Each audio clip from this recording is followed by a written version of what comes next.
مثلهم كمثل الذي استوقد نارا فلما أضاءت ما حوله ذهب الله بنورهم وتركهم في ظلمات لا يبصرون صم بكم عمي فهم لا يرجعون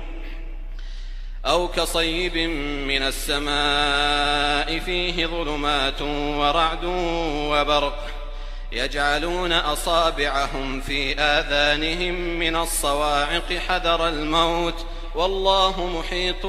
بالكافرين يكاد البرق يخطف أبصارهم كلما أضاء لهم مشوا فيه وإذا أظلم عليهم قاموا ولو شاء الله لذهب بسمعهم وأبصارهم إن الله